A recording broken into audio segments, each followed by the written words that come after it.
Hello, dear people. Are you on vacation right now? Or do you have no possibility for vacation, like me, for 24 years? Or are you perhaps on vacation in a wonderful place and want more wonderful places? This is possible. We take a virtual vacation. And today we are heading to South Italy, to Sicilia.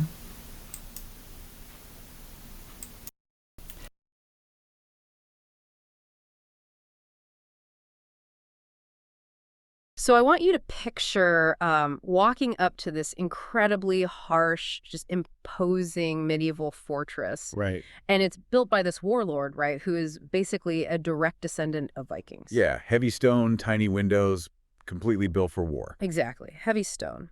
But then you walk through the doors, and the interior walls are entirely covered in these blinding pure gold Greek Orthodox mosaics. That's quite the transition. Total shock. And they're crafted by these masters that were imported straight from Byzantium. And as you're standing there, trying to process this visual whiplash, you realize the air in the room is strangely cool. Yeah, which makes no sense for the Mediterranean in the summer. Right, because Yeah. it's being air conditioned by this incredibly complex thermodynamic ventilation system. Designed by brilliant Islamic engineers, yeah. Right.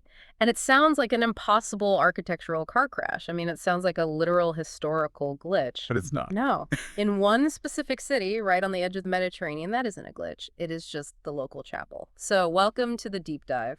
It's honestly the perfect place to start today because what you're describing, it challenges absolutely everything we're taught about how history works. What do you mean? Well, we like our history to be really linear, you know? We want the Roman chapter to end neatly and then the medieval chapter to begin. The old buildings get knocked down. And the new ones go up. Exactly. Yeah. But the city we're diving into today completely defies that logic. So today we are peeling back the layers of Palermo, Sicily. And the mission for you listening today, our goal here, is to understand this city not just as like a random collection of stunning old buildings. Right, it's much more than that. It really is. It's the ultimate cultural palimpsest. We've got this fascinating collection of historical and architectural documents that we're pulling from today. And they map out this living mosaic of empires, of art, and architectural triumphs that honestly holds the secrets of the entire Mediterranean basin. Yeah, and to really understand Palermo, we actually need to look at the physical mechanics of a palimpsest. Okay, let's unpack this, because that's a word people throw around, but what is it actually? It's an ancient concept. So before paper was cheap and everywhere, people wrote on vellum. Which is stretched animal skin, right? Right, exactly. So if you wanted to write a new book, you couldn't just, run to the store and buy more vellum easily. Which is too expensive? Way too expensive. So you took a pumice stone and you physically scraped the ink off an old manuscript so you could write something new right on top of it. But the catch is the old ink has seeped into the collagen of the skin, right? You can never truly erase it. Precisely. The ghostly traces of that original text, they always bleed through the new text. And Palermo is the ultimate architectural palimpsest. Because no one fully knocked anything down. Right. No conquering empire ever truly erased what was there before. Yeah. They scraped the surface and built directly on top of the ghost of the previous civilization. Wow. Okay, so the setting for this palimpsest is a place the locals refer to as the Golden Shell, or the Concadoro. The Concadoro, yes. Now, that sounds incredibly romantic, like something out of a high fantasy novel, but it isn't just a poetic name, is it? No, it's not just a metaphor. It's a very literal, physical reality based on optics and the local geography. Okay, break that down for us. So Palermo sits in this semicircular basin formed by mountains. And these mountains completely wrap around the city, cradling it right against the edge of the Tyrrhenian Sea. So the shell is that mountain curvature. Exactly. And the golden part comes from a combination of a few things. Historically, it referred to these vast, incredibly rich citrus groves. They're like oranges and lemons. Right, the lemons and oranges that just blanketed the basin, gleaming yellow and orange in the sun. So it was literally a bowl of gold. It really was. But there's also a distinct optical effect. Because of how those mountains trap the Mediterranean light, the diverse coastal hues reflect off the topography, and they actually bounce into the sky blue water of the bay. That sounds incredible. It is. When you arrive by sea, especially at like dawn or dusk. The entire curvature of the bay possesses this luminous, almost gilded aura.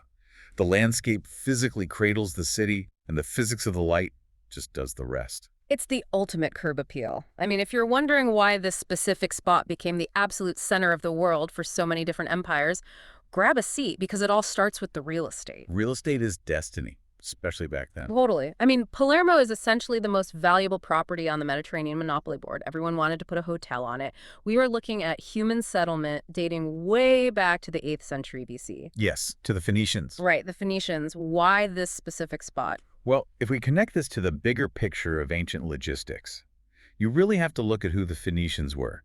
They were the master navigators and traders of the ancient world. They were sailing everywhere. Everywhere, from the Levant, which is modern-day Lebanon, all the way to Spain and even Britain. Which is a massive journey in the 8th century BC. Unbelievably massive. And to do that, you need bit stops. But you don't just, pull your ships up to any random beach. Right, you need specific resources. Okay. You can't drink seawater. Exactly. Two fundamental geographical features define Palermo's destiny: abundant, reliable fresh water from the local rivers, and a deeply protected natural harbor. The harbor is key. It was everything. The Phoenicians actually called the city Zes, which translates to flower, but the Greeks who came later named it Panormos, which literally means all port or always a port. Always a port, wow. Yeah, in the ancient world, a secure harbor with fresh water right in the dead center of the Mediterranean Sea. That was worth infinitely more than a gold mine. And the physical landscape really defined absolutely everything. I mean, it dictated who came and dictated how they survived once they got there. And how they lived, yes. Right, and you can still see the remnants of that original coastal survival in these incredible, almost mythical little outposts that sit on the edges of the Golden Shell. The whole coastline is heavily guarded by these sacred grottos and fishing villages. Yeah, and the local lore is intense. Let's take the Isola de Femine, the Island of Women. It sits just off the coast, this rugged, isolated little rock. The lore there is so fascinating. It's named for a historic women-only prison that was allegedly located on the islet. Wait, really? A women's prison on a tiny rock? Well, there are different variations of the myth. Some say it was a place where Turkish pirates left captive women. Oh, wow. Yeah, and others say it was a literal penitentiary run by a local lord. But regardless of the origin, the islet stands as this stark, dramatic silhouette against the horizon. It's deeply embedded in the moody identity of that shoreline. That's amazing. And then you travel just a bit down that coastline, and you hit Sfera Cavallo, which is this charming fishing village, completely famous for its gastronomy today. Yes, Sfera is where you really see the visceral connection between the sea and the city's culture. The name is wild, too. It is. It roughly translates to unshoe the horse. Which sounds painful. Very. It's likely because the rocky roads leading there were so rough, they would tear the iron shoes right off a horse's hooves. So it was hard to get to. Exactly. And the difficulty of getting there is what preserved its character. It is the traditional engine of the city's survival. The daily harvest of the Mediterranean is pulled onto the docks there, just as it has been for thousands of years. So you have this rough, working-class fishing engine. But if you want the high-end luxury version of that exact same coastal life, you go to Mondello. Mondello, yes. A totally different vibe. It really is. It's this picturesque enclave right at the city's edge. And today it's known for these magnificent hotels, Liberty-style villas, just a vibrant shoreline. And Mondello represents a later layer of the palimpsest, when the wealthy elite of Palermo realized they wanted to turn the marshy coastline into a pleasure resort. But it occupies the same curvature of the Golden Shell. Right. But out of all these geographical markers, all these towns, the one that really anchors the whole city for me is Monte Pellegrino. Oh, absolutely. It is this massive, sheer mountain just standing guard over the bay. And built right into the side of it is the Baroque sanctuary of Santa Rosalia. Monte Pellegrino really is the spiritual heart of the geography. The sanctuary isn't just a building placed on a hill. It is physically integrated into the very grotto where Santa Rosalia lived as a hermit in the 12th century. And she's a big deal there. It's huge. Yeah. She is the patron saint of the city. During a horrific plague in 1624, her remains were allegedly discovered in that cave, carried through the city, and the plague miraculously stopped. Okay, so this raises a huge question for me. I am looking at this monopoly board, right? Yeah. You have the Phoenicians, the Romans, the Byzantines, the Arab emirs, the Normans, all these empires constantly arriving by sea with their armies, taking over the port, changing the language, changing the religion. It's a revolving door of conquers. Exactly. So how on earth did the local people maintain any consistent identity? I mean, wasn't it just constant, brutal cultural whiplash? That is the essential tension of Palermo. How do you survive being the center of the world's tug of war? Yeah, how do you... The answer goes back to the geography acting as a filter. So yes, rulers came and went with dizzying speed, but the physical environment, the golden shell, it remained. There's the one constant. Exactly. Sites like Monte Pellegrino served as immense, unbreakable spiritual anchors. The mountain doesn't care who the king is. That's a great way to put it. The mountain doesn't care. It really doesn't. The empires, they might change the tax code, they might change the official religion of the palace, but the mountain was still there. Santa Rosalia's Grotto was still there. The sea was still providing fish in Sferacavallo. Right. The people absorbed the new rulers, took what was useful from their cultures, and discarded the rest, without ever losing their connection to the earth itself. They survived by becoming highly adaptable. And that profound adaptability brings us from the edges of the bay right into the beating heart of the city itself. Because once these empires conquered the city, what happened next is highly unusual. They didn't tear it all down. Right. Which is wild. Because if you conquer a city, the standard operating procedure is, burn the old palace, topple the old statues, and build your own stuff to prove you are in charge. To erase the previous guy. Exactly. But they didn't do that. This is where the palimpsest effect goes into overdrive. We are moving into what the architectural documents call the Norman synthesis. And to really grasp the Norman synthesis, we need to set the geopolitical stage of the late 11th century, because the context here is everything. Okay, so it's 671. The Normans arrive. Now, these are descendants of Vikings who had settled in northern France, right? Normandy. Right. They are Latin Christians, they are fierce warriors, and they ride down into the Mediterranean and conquer Sicily. But here's the massive problem they faced.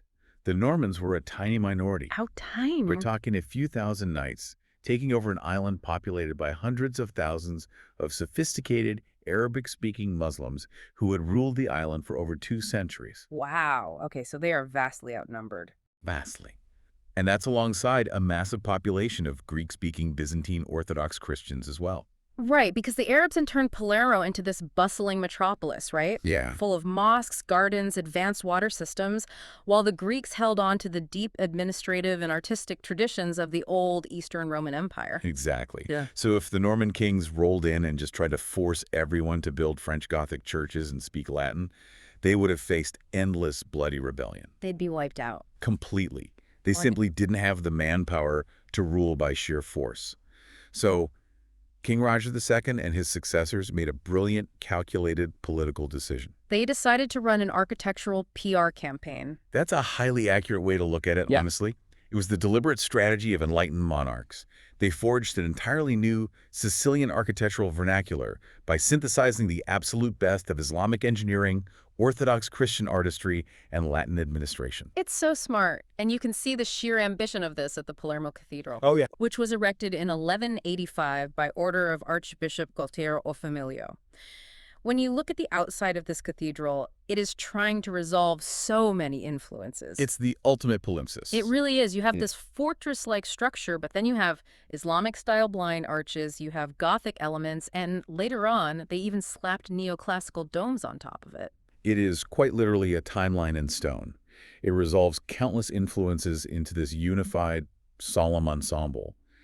But the most powerful statement of the cathedral is actually what it holds inside. The tombs. Yes, the monumental royal tombs of the Norman King Roger II, Constance of Hauteville, and the revered 13th century Emperor Frederick II. The guy they called Stupor Mundi. Right, the wonder of the world. But let me push back on the cathedral for a second, because the cathedral is impressive, sure, but it is a bit of a mishmash because it was altered so much over the centuries. That's true, it evolved a lot. If we want to see the purest, most mind-bending example of this Norman PR campaign, the synthesis, we have to look at their royal residence. Ah, the Palazzo dei Normanni. The Norman Palace, the absolute seat of power. King Roger I establishes his throne in the exact same palace that the Arab emirs had built and lived in before him. He doesn't knock down the Islamic fortress. No, he moves right in, and he expands it.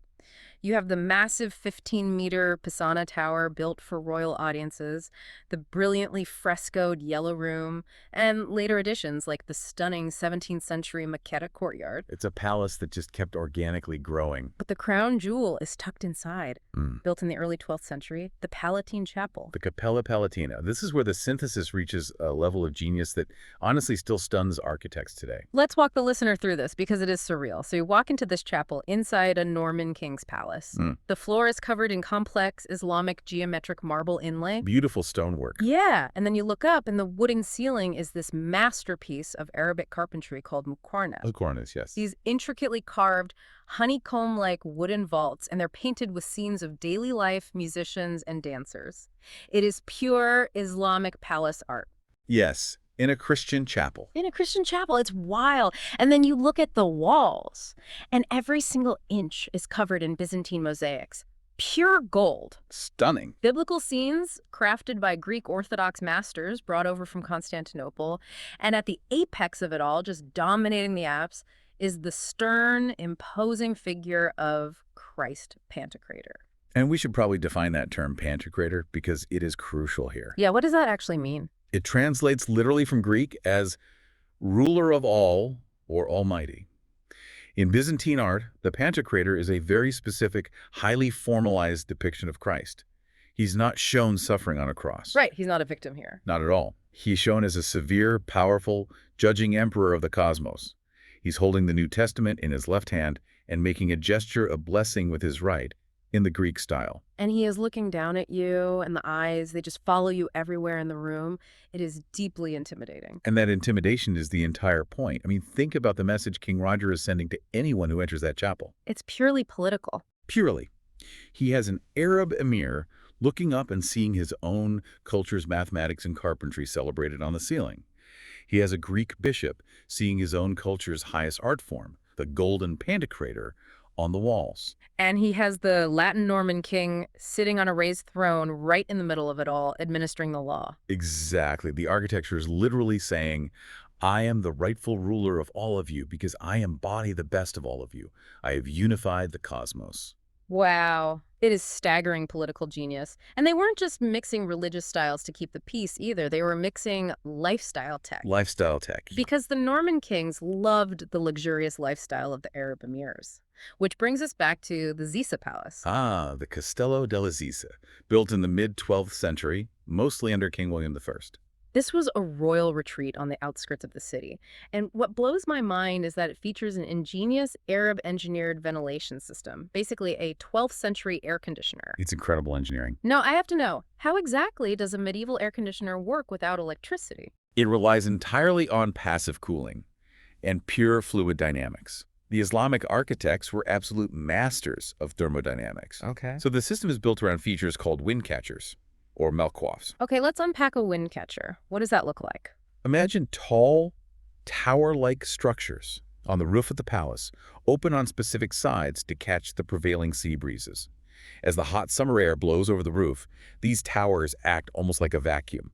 Oh, I see. Yeah, they catch the breeze and forcefully funnel the air down into the interior of the palace. But wait, the air outside is still hot? How does it get cold? This is where the genius lies. Yeah. Inside the main hall of the Zisa, there is a central fountain.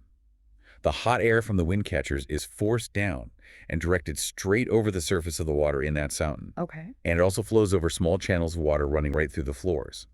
As the hot air hits the water, it causes rapid evaporation. And evaporation absorbs heat. Exactly. The phase change of water from liquid to gas pulls thermal energy out of the air, so the air temperature plummets. That is so smart. It is. This newly cooled heavy air is then pushed through the rest of the rooms by the continuous draft coming from the roof, naturally venting out the hot air through higher windows.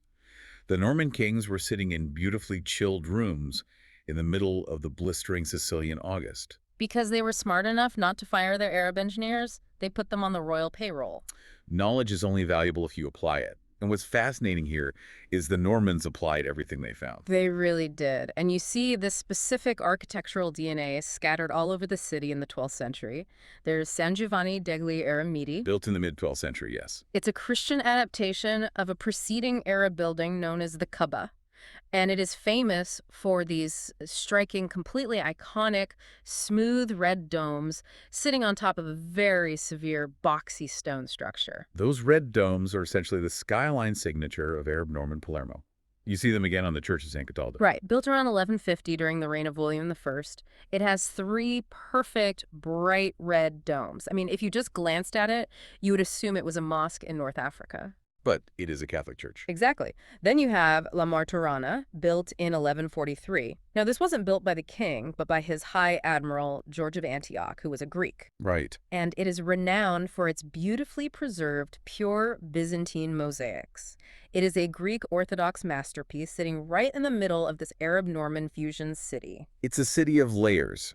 Even buildings that started as one thing morphed dramatically. Yeah. Look at San Giovanni dei Lebbrosi. Oh, right. Begun in 1071 by King Roger I. Yes.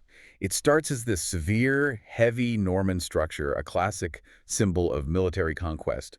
But by 1150, they added a leper hospital to it. Wow. It shows the full spectrum of the era, Yeah. from the high-minded political synthesis of the Palatine Chapel down to the stark, gritty realities of medieval medical care and disease. It's all just layered on top of each other. Now, everything we've been discussing so far, the cathedral, the Palatine Chapel, La Martorana, all of these are in the dense city center. Right. They are squeezed in.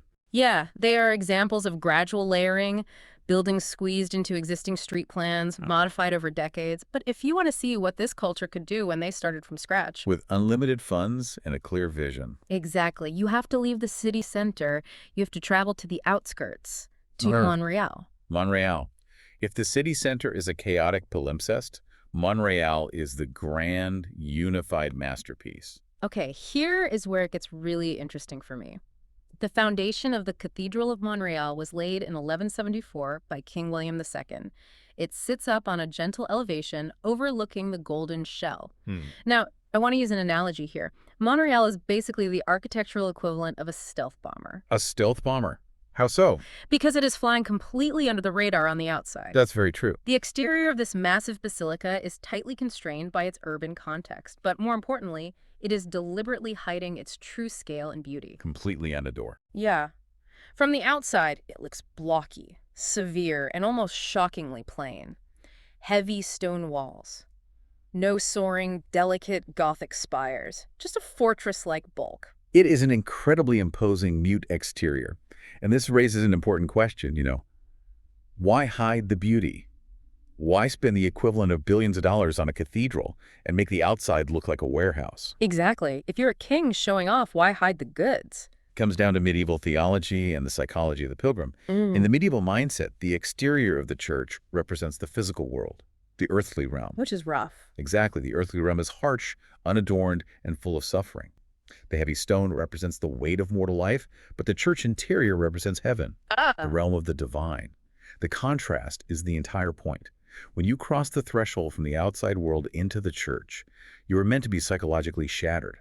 The shock is a spiritual tool. Wow, so it's deliberate psychological manipulation. And that transition starts at the doors. The first hint you get that something miraculous is happening inside are the royal doors. Yes, the doors by Bonanno Pisano. Cast in 1186, they are massive, gleaming bronze doors featuring 42 magnificent high-relief panels telling the stories of the Bible. So you walk up to this plain stone wall, and suddenly you are confronted by this intricate, glowing bronze masterpiece. And then you push those doors open, and you step inside. And it is an absolute explosion of light. The interior features a staggering 6,500 square meters of pure gold-backed mosaics. Let's sit with that metric for a second. 6,500 square meters. To put that in context, that surpasses even the legendary footprint of St. Mark's Basilica in Venice. Which is saying something. St. Mark's is universally famous as the ultimate mosaic church, but Monreale is actually bigger. It is arguably the most complete, unified cycle of mosaics ever preserved in the Christian world. But how do they actually make a gold mosaic? Because they aren't just painting gold on the wall, are they? No. The physical creation of these mosaics is a feat of staggering industrial logistics. They are made of millions of individual pieces called tesserae. Tesserae, okay. Yeah. And to make a gold tessera, The Byzantine craftsman would take a microscopic layer of pure gold leaf and sandwich it between two thin layers of molten glass. So the gold is trapped inside the glass forever? Exactly. It will never tarnish. But the true genius is actually in the installation. The craftsman didn't just stick the glass flat against the wall. What did they do? They pressed each individual cube into the plaster at a very slight calculated angle, Wait, why angle them? so that they would catch the flickering light of thousands of candles. By angling the tesseract downward and in different directions, the entire wall seems to shimmer and move as you walk through the nave. Oh, wow. The light isn't static. It is completely alive. That is breathtaking. And what the light illuminates is the entire narrative cycle of the Old and New Testaments. Yeah. You walk down the nave just reading the Bible in gleaming pictures, and all of it, every single shimmering inch, is pulling your eyes forward to the apse, to the magnificent Christ Pantocrator. The Monreale Cathedral is arguably the pinnacle of Byzantine art. The scale is terrifying. It's massive, right? The head and shoulders alone are massive. And because of the curvature of the half dome and the apse, the figure actually leans out over the altar. He is physically embracing the space, looking right through you. It is absolute mind-bending power. But Monreale isn't just the cathedral. Attached to it is the Benedictine cloister. And the cloister tells a totally different story about how these cultures fused. Yes, the cloister is where the theological intensity of the mosaics gives way to a profound, almost mathematical serenity. The sources outline the specific geometry of this space, and it's fascinating. It is a perfect 47 meters square. It's considered an unparalleled example of mathematical Romanesque Sicilian architecture. And the math is the secret key here. Mathematics was the universal language that successfully bridged the Arab and Christian traditions. How so? Well, the Arab world at this time was the undisputed center of geometric, mathematical, and astronomical study. The Christian Romanesque style relied on heavy, balanced, symmetrical proportions. So they met in the middle through geometry. Yes. The 47-meter perfect square is a physical manifestation of order, harmony, and cosmic balance. It is a space designed for walking meditation. And the perimeter of that perfect square is lined with 228 unique twin columns. 128, yes. They are encrusted with gold and mosaics in intricate zigzag and spiral patterns. But the capitals, the carved tops of the columns, are where the stonemasons just went wild. They really did. The sources describe them as blending biblical scenes with rich creative fantasy. You have saints, yes, but you also have men hunting wild boars, mythical beasts, acrobats, and strange swirling foliage. It is the medieval imagination unleashed in stone. And speaking of foliage, the cloister holds one last secret. In the corner of this very strict Catholic Benedictine monastery, there is a fountain, but it doesn't look like a European fountain. No, it is the Eastern palm fountain. The stone is carved to look exactly like a stylized palm tree, with water cascading down the trunk. Like an oasis. Exactly. Directly evokes the dreamy, contemplative atmosphere of a luxurious oriental garden, or an Islamic courtyard in Andalusia or Damascus. Sitting right next to Romanesque columns and Byzantine gold, it is the Norman synthesis perfectly crystallized in one place. But history, as we know, doesn't stop. Never does. The Normans fade, new dynasties take over, the Swabians, the Angevins, the Spanish, and as the centuries roll on, the palimpsest of Palermo receives a radically different layer of ink. And this is where the narrative in our sources takes a wild turn. We go from these stern Norman fortresses and perfectly balanced, solemn geometric cloisters to what the outline calls the theatrical city. Yes.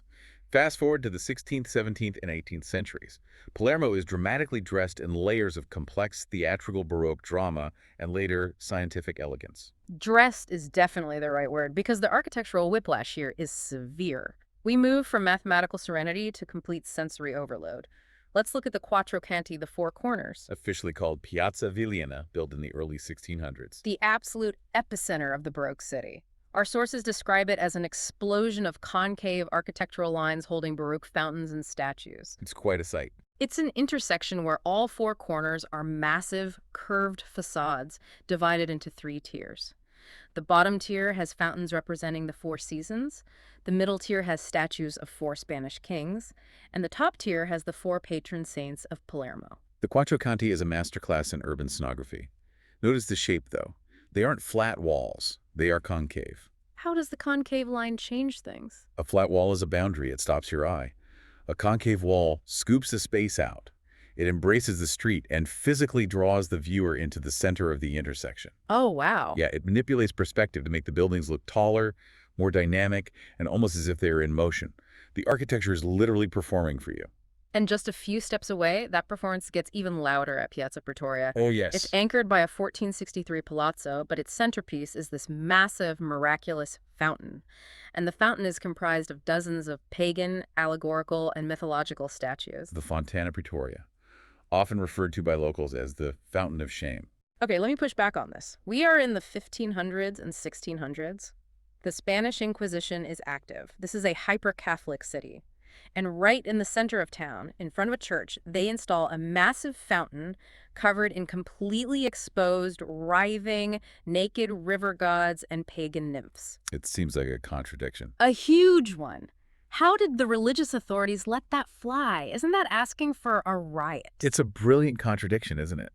If we connect this to the bigger picture, it shows the sheer impunity of the elite class during the Renaissance and Baroque eras. They just did whatever they wanted. Basically, the fountain was originally built in Florence for a private garden and was later bought by the city of Palermo just to show off. The Renaissance fascination with classical humanism, Greek and Roman mythology, the idealized human form, was so highly prized as a marker of wealth and intellect that the nobility simply ignored the religious scandal. So the wealth justified the nudity. Exactly. The local nuns, whose convent windows looked out over the square, supposedly called it the Fountain of Shame because they had to look at these naked pagan gods every time they opened their shutters. Oh, that's hilarious. But for the rulers, it was a display of absolute dominance. They were saying, we are so rich we can import a mountain of carved Florentine marble just to splash water around. It is pure theater.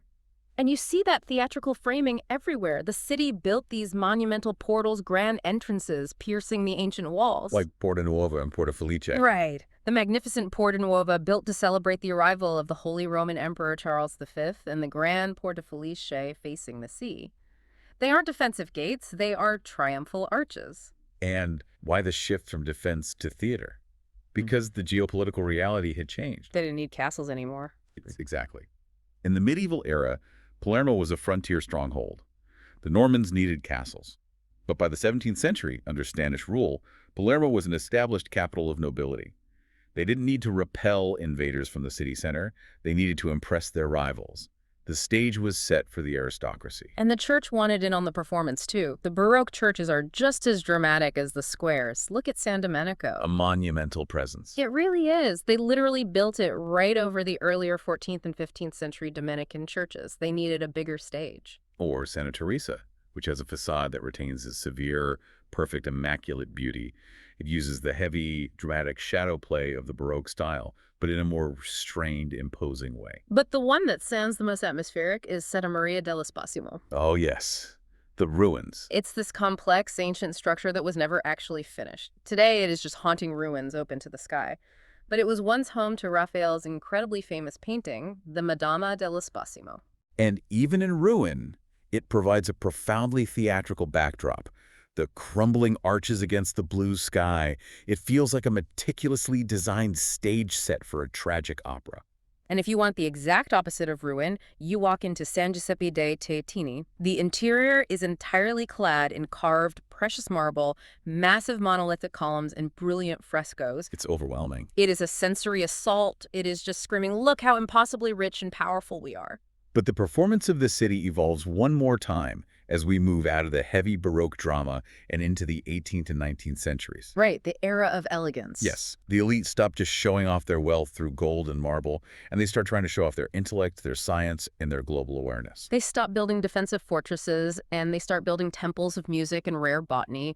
We see the dual symbols of Palermo's great 19th century musical Pass Teatro Massimo and Teatro Politeama. Absolute behemoths of high culture. Built for grand opera and society mingling. And their private retreats became intellectual playgrounds. Look at La Favorita Park. It is the city's largest park, created by the Bourbon King Ferdinand III. But it is anchored by something completely unexpected, a late 18th century Chinese palace, the Palazzina Sienese. A Chinese palace in Sicily. Why? It was the height of Orientalism.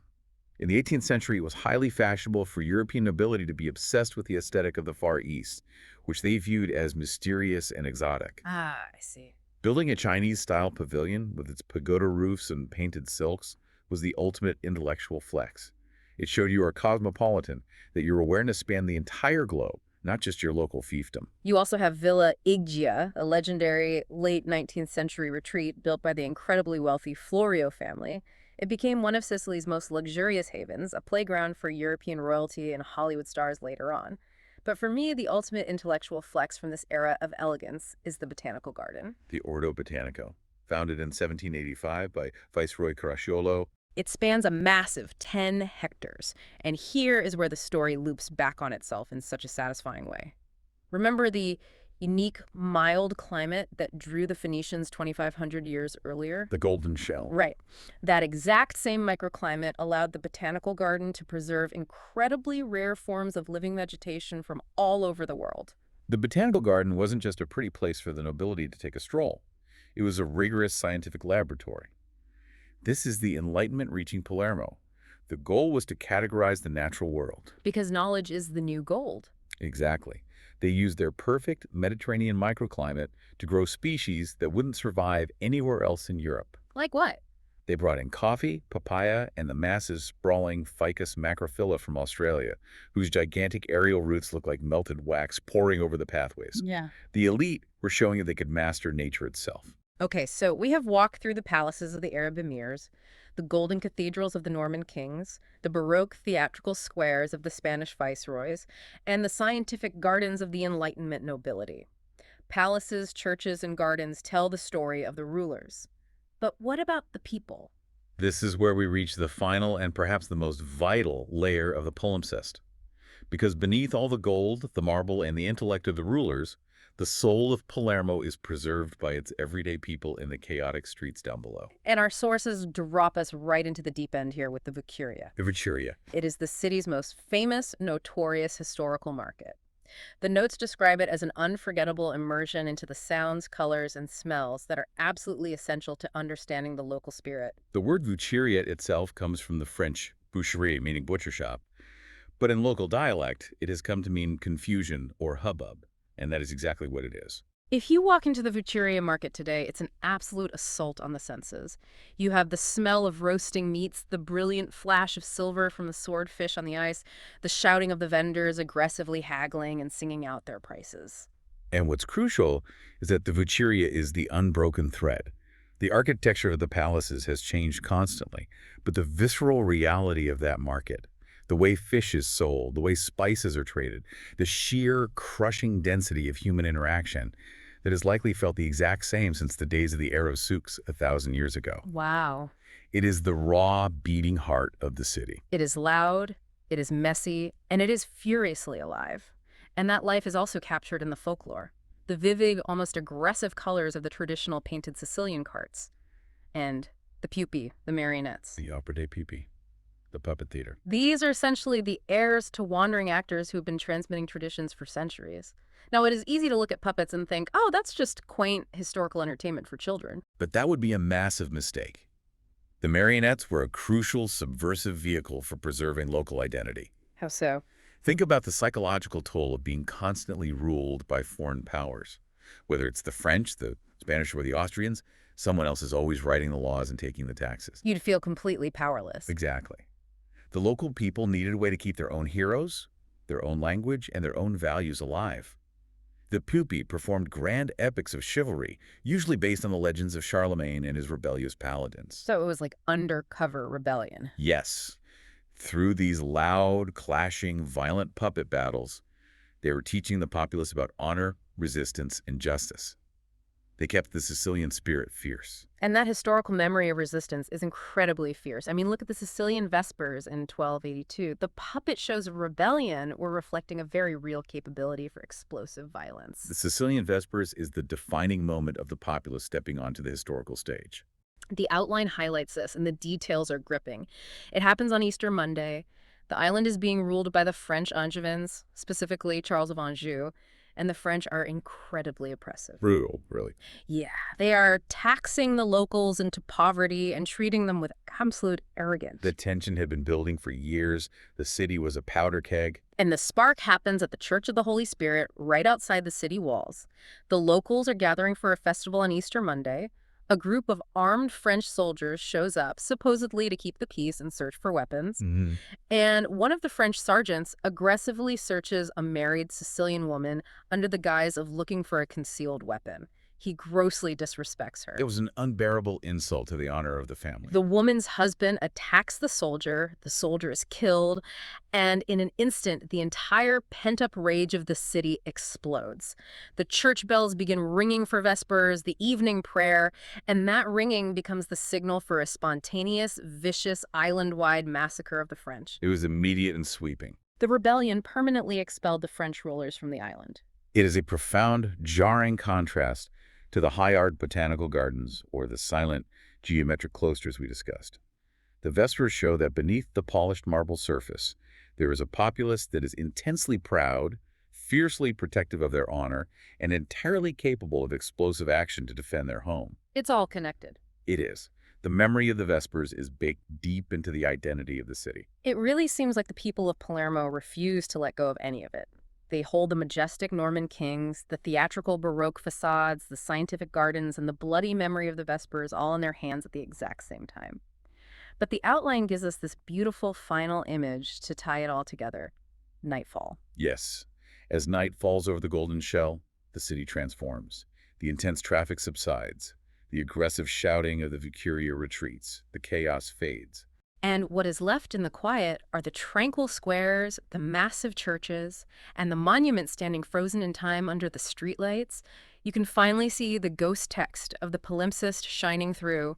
You can see the Phoenician harbor, the Arab foundations, the Norman gold, and the Baroque curves all stacked on top of each other. Palermo stands not just as a dusty relic of past empires.